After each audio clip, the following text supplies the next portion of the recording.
Hello, I'm William Gallagher. This is MacNN. One more thing, and sort of alongside me with just, let's call it the kitchen table, a mug or two, and a Skype connection, is Malcolm Owen. Hello, Malcolm. Good morning, good afternoon, good evening. Yes, at any time, we're available constantly on One More Thing.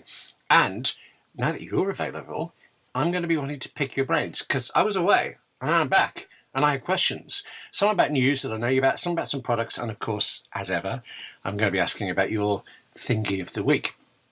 But speaking of the week, earlier this week, there was all that news about Tim Cook appearing on the American financial show, Mad Money with Jim Cramer. It and he, completely unheard of in the UK, but it's a thing in the States. And it made a lot of news, but what made less news is that Mad Money actually brought Cook back. They split the interview into two parts. In the second half of the interview, Tim Cook spoke about ethics, and he spoke about Apple's positions. But wait, let's just let him say it. We also try to do things, we conduct business in a way that is right and just. What does that mean for us? It means we care deeply about the environment, about how we make our products, about the amount of energy they use, about using renewable energy for our company. We care about human rights, and so we stand up for people's rights. We care about privacy. That led us into this recent conflict. And so these things are how we conduct ourselves. So ethics, all very nice, yeah, but nuts to that. Let's examine part one again, where he said this. Well, here's what I see. We're in some incredible markets. The smartphone market, eventually everyone in the world will have a smartphone. Penetration today is in the 40s, long way to go. Emerging markets like India, the LTE penetration is 0. We've got great innovation in the pipeline from new iPhones that will incent you and other people that have iPhones today to upgrade to new iPhones. I will need something else because I don't think, but I can't think of anything else that I need. But we're going to give you things that you can't live without, that you just don't know that you need today. Okay, that's what I want. And that has always been the objective of Apple, is to do things that really enrich people's lives, that you look back on and you wonder, how did I live without this? Yeah, now, a CEO coming on a money show is not going to shake the world with excitement. I mean, whatever the company, whomever the CEO, he or she is going to say, everything's great, it's magical, all that kind of stuff. And he or she will never reveal anything about future plans, except this time he did a bit, didn't he? He said some vague things about a great future, but he's comparatively specific there, comparing to vague talk you usually get. Malcolm, is it actually possible that there could be anything more for an iPhone that we don't already know we absolutely need? And if there is, isn't it already on some Android phone somewhere? For those of you who are outside the United States or don't particularly want to sit through the entire interview or whatever, or you've just woken up and you have no idea what's going on, we have the full transcript on MacNN itself, so you can read through that and go, ooh, and imagine the voices, okay? But iPhone, I can't really think of much else you can do with an iPhone, really, or do to an iPhone to make it mind-blowingly amazing that you can't live without. Really speaking, the only thing I could think of that they can do at the moment is to continue their trend of making it thinner, and to do that they'd have to remove that headphone jack. And that's the only thing I could think of. And that would be, I would say, more a curse than a blessing, considering the massive ecosystem of accessories that we've got out there that use headphone jacks. But aside from that, I can't think of anything else. I was thinking we'd uncover something that maybe there'd be some big Android feature that... The thing with Android is, I know I don't like it, but it has everything because there are so many Android phones. Some manufacturer has tried out some version of everything. So there's always a little nook and cranny. And I thought maybe there's just a new nook and cranny, but there doesn't seem to be. They're going to surprise us. Unless he was just, making it up, teasing us. I quite like that idea. What do you think? Tim Cook making a gag. Well, okay. Listen, you and I, we have spoken a lot before about, what's the term, like platform differences. Windows and Mac, Android and iOS. And do correct me if I'm wrong here, but I would say a fair summary of your opinion is that you do not see a difference. You will use whichever tool is right for the job you're doing. Have I got that right? Yeah, basically, I consider that the platform war is stupid. You're basically arguing over whether Huntsman or Black & Decker make the best hammer for what you want to do. When you just want to put a nail in the wall, do you care about the branding, or do you care that you can get something that you can use to thwack said nail into wall? It is a tool for what you use.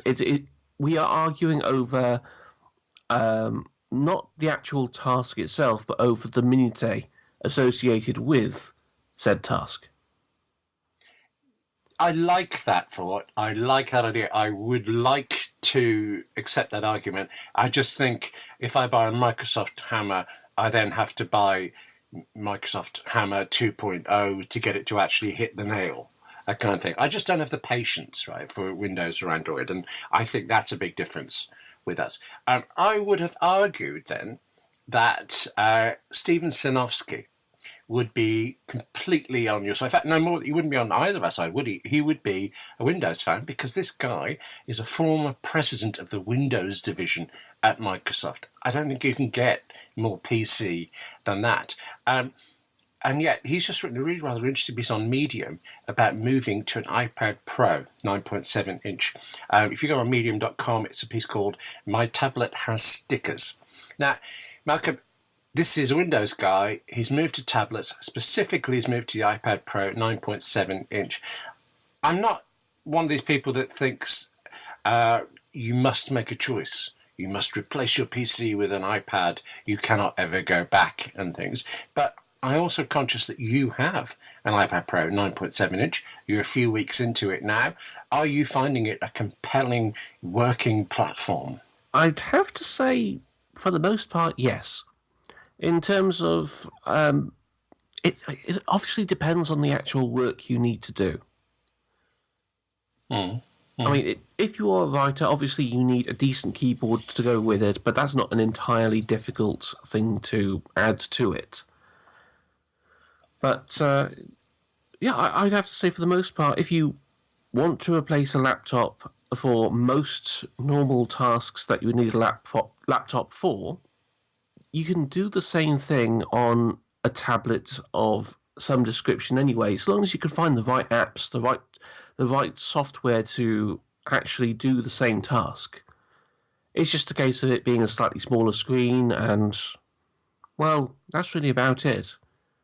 I mean, there are certainly going to be some foibles, for example, when you're transferring data from one application to another, because you're not going to be able to do the usual drag and drop that people see and go through with a desktop at all. But it's just a change in the way of process. It's like when I moved from Windows to Mac for the second time. It was less a case of everything being extremely different. No, fundamentally everything's the same, and it's similar here. It's just that you do have to change certain aspects of the way you work in order to accommodate the new tool. It is, again, like with a hammer. You may be used to using one hammer quite a lot, but when you switch to another hammer, you're going to have to deal with a different grip. You're going to have to deal with a different length of shaft, and so on and so forth.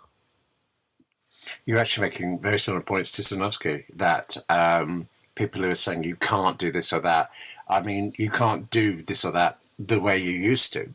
There are other ways, and they might be better, they might be worse, but they're different, and that's why people are having an adjustment issue. I am quite keen on that, except in a way, I don't see that it's my job to adapt my working methods to suit the machine I happen to have. I will do that if there are benefits to me. In your changing of work, has it been worth it to you to find new ways to do things? Well, put it this way, I'm reading the article right now. Okay. I'm doing this from the iPad rather than the PC. I've got the article on the PC as well, just in case the iPad screws up for some weird reason. But at least while I'm working, you're not hearing... I know you say that, but actually typing, I love typing. Keyboard typing, music to my ears. I would but not in a podcast. Not in a podcast. Perhaps a special podcast just for me. Oh, yeah, crikey, you're not one of these AMSR people, are you? I don't even have a clue what that means, but that probably means yes, AMSR. I'll tell you what, I'll leave you to YouTube that. AMSR. Yeah, do you know, I'm not going to now. Just the way you said that, I'm going to leave it. We both work a lot, obviously, on our devices, but I particularly wanted to know about you and the iPad Pro because you're a gamer and I'm not. Do you find a game's a thing at all on the iPad? Well, I admit to playing some mobile titles, and currently the go-to items I go to on here are basically anything with pinball in it, or Geometry Wars 3, or Hearthstone. Hearthstone on tablet is brilliant compared to the PC.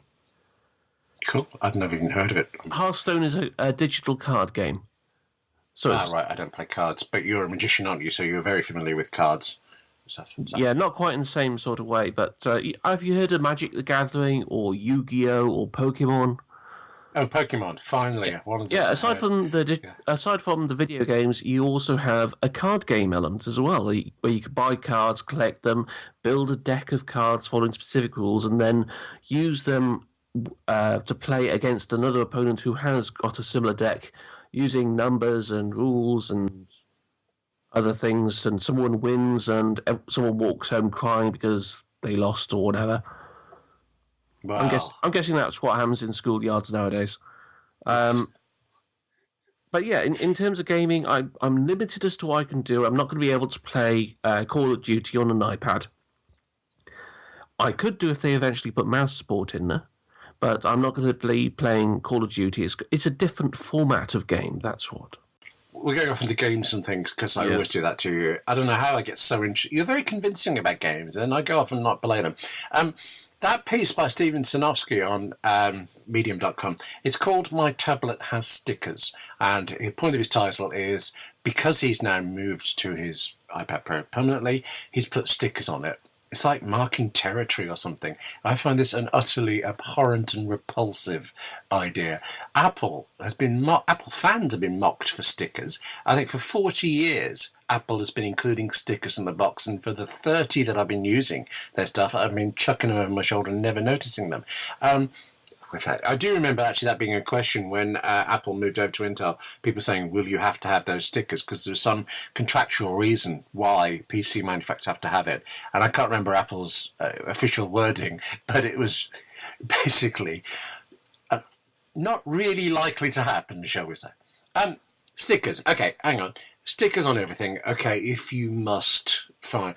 But I said that Apple have included stickers with everything for 40 years, and I don't know. I'd have to dig out the box. I am pretty sure there were no stickers in the box with the Apple Watch, which is interesting because I've been reading a lot of articles over the last month or so about how we've now had the Apple Watch for a year, and I would like to point out that the writers of all of those pieces are liars, because it's only now, this week, that it's really the first anniversary, because it took forever to go from this.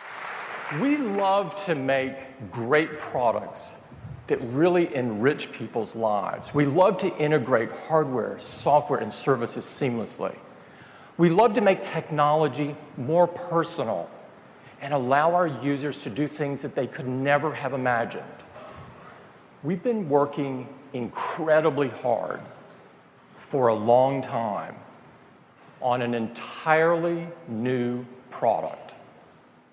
And we believe this product will redefine what people expect from its category.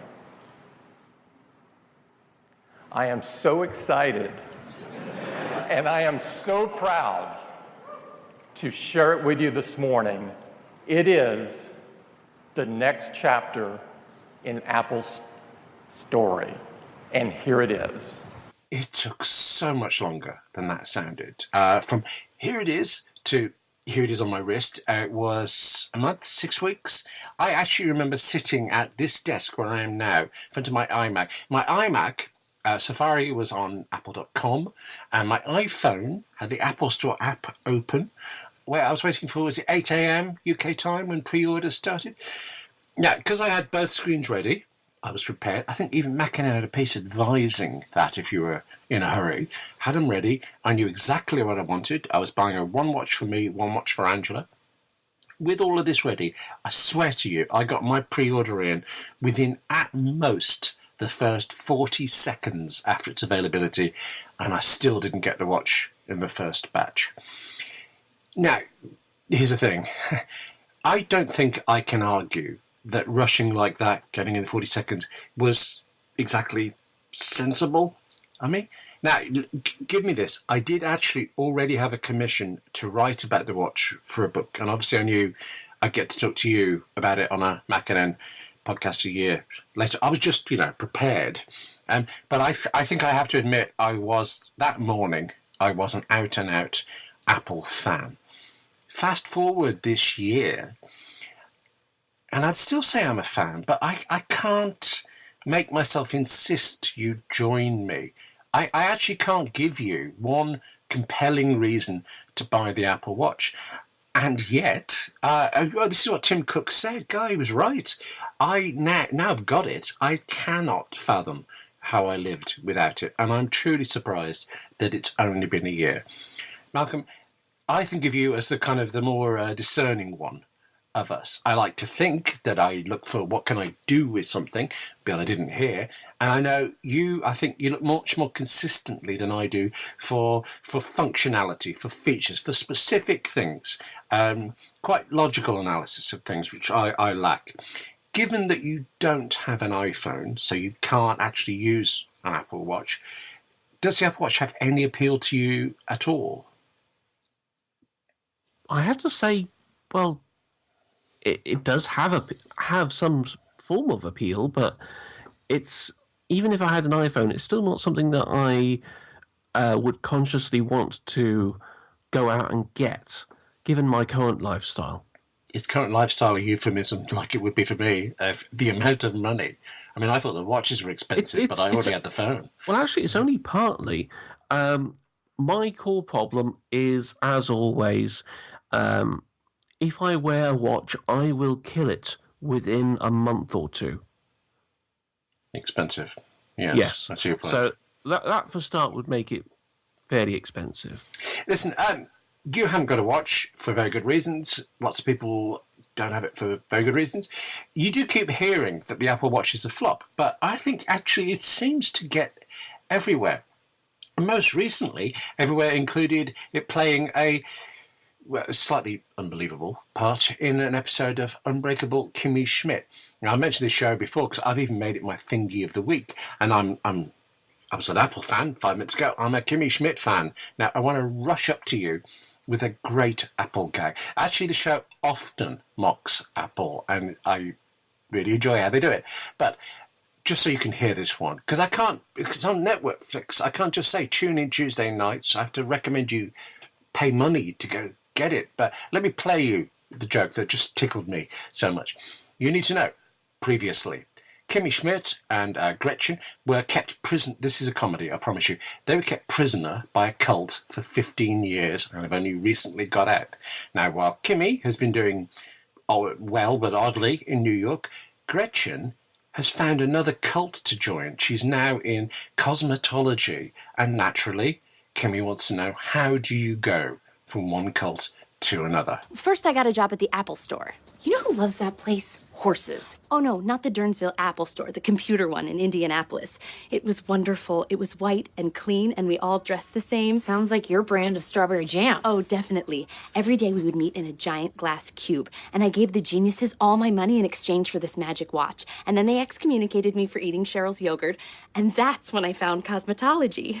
Unbreakable Kimmy Schmidt, co-created by Tina Fey, a writer I deeply admire, and it's airing its second season now on Netflix.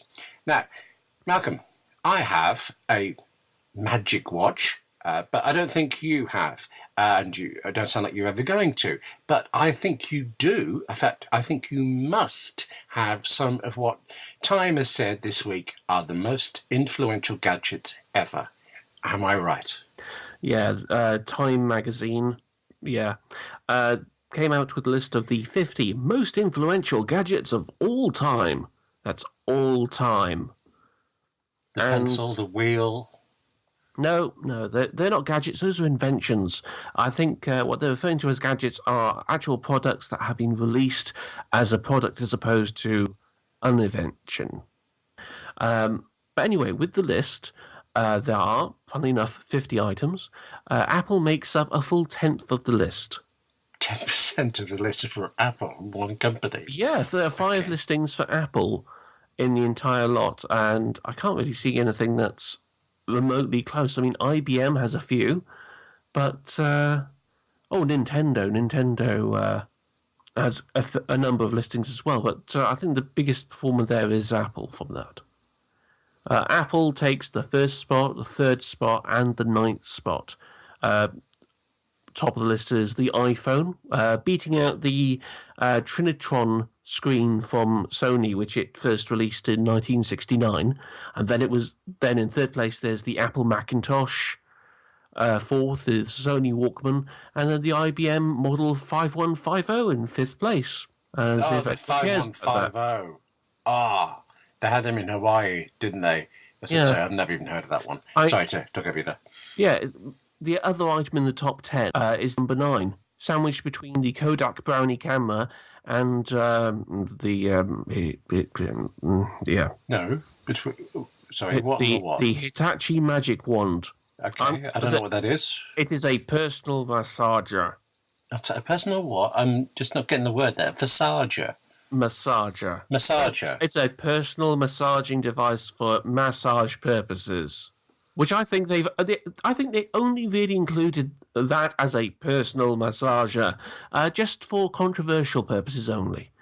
This is not a serious list. This is a list from Time magazine. This is not a massive national survey.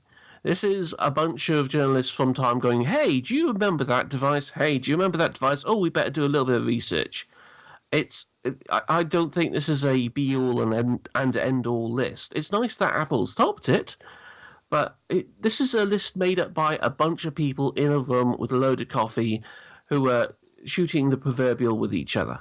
Right, this is Time magazine, though. I mean, an august journal, and also other months. I actually like Time's journalism, but I take your point. This is not historically important documentation. It's what will get it the most attention, and we are now complicit in this. But by personal massage, let's just pin this down. You just basically No. We are not going to pin this down. We're going to leave this to the listener and Google if necessary.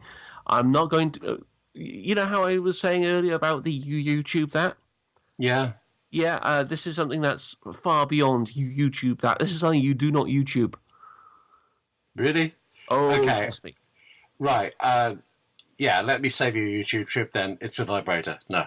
I've no idea if it's the first or the best or something, but that's what it is. I'm going to guess what it isn't then, from the way you've said it, is your thingy of the week. But is your thingy of the week a gadget that Time might have included?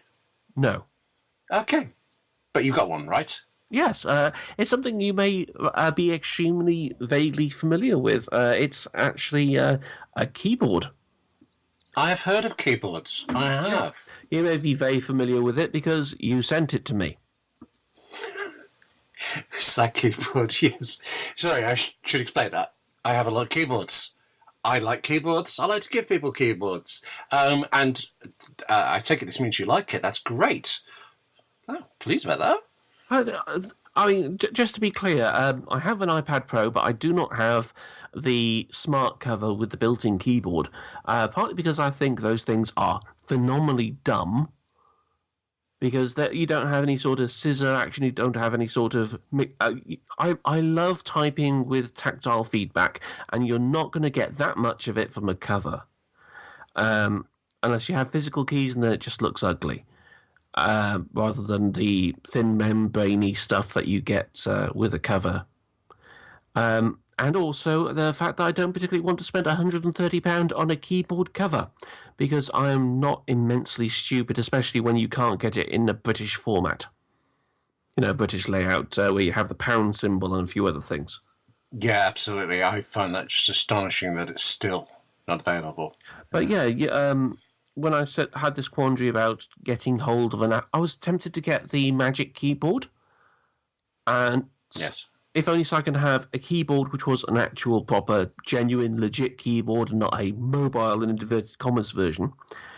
And you said, I'll send you my old wireless keyboard. Well, I'm delighted. I have to say, the reason I had it spare is that I bought the Magic Keyboard and I like the Magic Keyboard very much. But when I got it out for you and I had a go at it just to check it still worked from its dusty corner, I actually thought I'd forgotten how good a keyboard this is. So I'm glad you like it. I have to say, how long have you had that keyboard for? 4 or 5 years, something like that. I have to say, listeners, he has kept it in pretty good nick. I mean, there's one or two slight little knocks that you see on the edges, but that's something you'd expect from how it's been constructed in terms of the machining, the sharp edges that you find all around it. It is in extremely good nick. I mean, comparing the spacebar between this one and my existing keyboard's far shinier. I bet you the S key is worn out from saving Apple S. That's what usually goes first on my keyboards. I'd have to say no. I don't think it's that much different from what I've got. But it's a spacebar that I hammer quite a lot. So, but we're going slightly off topic here, aren't we? But yeah, that's my thingy of the week. It's just that it's a brilliant thing. It worked. It made my a family member extremely jealous as soon as I started using it, because they're a writer as well, and they want to write on their tablets, and they're going, "Ooh, but I want one, but I don't want to pay for it." Ooh, and I'm telling them, "No, you go and buy one, damn it." By the way, if I do ever meet you, I will be buying you a hefty amount of drinks. Oh, well, that's very nice. Good, thank you. Pepsi Max, unstoppable Pepsi Max. That's what I like. Your family member who wants one, good luck getting it now. I think it's an eBay job only, because Apple won't sell them anymore. That's interesting. I didn't regret sending it to you because I knew you needed it and I liked it, but I was surprised how much I liked it, even when I would have said a moment before I prefer the Magic Keyboard. In fact, today I've tried swapping out Apple Magic Keyboard for a Logitech K811. It's the one it pairs with 3 devices, and I've been using it with my iPad, my iPhone, and my Apple TV. And from today, I'm trying it on my Mac as well, just to see whether I'm like it, because I'm finding I write faster on my iPad recently because of it. So we'll see what happens. You can never have too many keyboards, can you? Logitech keyboard. I didn't know you were going to pick that as your thing of the week, and I'm delighted by it. I wasn't expecting, therefore, to mention the Logitech keyboard I'm using now, but actually my thing of the week is also from Logitech. Actually, if you look at it, it says it's from Logi, or Logi, however they're translating now, the new consumer brand for it. But everything else about it says Logitech, and that's the company. It's the Logitech Base. It's a charging stand for the iPad Pro. Actually, for both yours and mine, and other people's. I mean, I have the 12.9-inch one. It works with that. It works with your 9.7-inch. It connects through the smart connector. You know, those 3 dots that you use for, well, what else do you use it for? Those keyboard covers that neither of us like, and this charging station. This is the first time I've used those smart connectors with my own iPad. You snap it on, and it does feel like a snap. The magnets grab it, you hold it, it charges. It's actually slower charging it this way than doing it through the mains, but I charge it overnight. I don't notice any difference. It doesn't come with any cables, so you have to use your regular lightning cable. It's just a hunk of metal that has a smart connector and props your iPad up at a nice angle. That's it. Given that it's £90 and you don't need it, I'm surprised to say that I recommend it. But, oh, goof again. Tim Cook. Now I've got it, I don't know what I did without it before. That man is a magician. That's spooky. Yeah, either technology is leading us into new areas of imagination. Or I should just, cop onto myself and have a think about what do I actually need. I'm going to go think about that. I'm going to think about it over some tea. Malcolm, thanks for your help on this, your advice and your information. Put the kettle on, and we'll have a ponder until next time. Okay? Goodbye. Goodbye.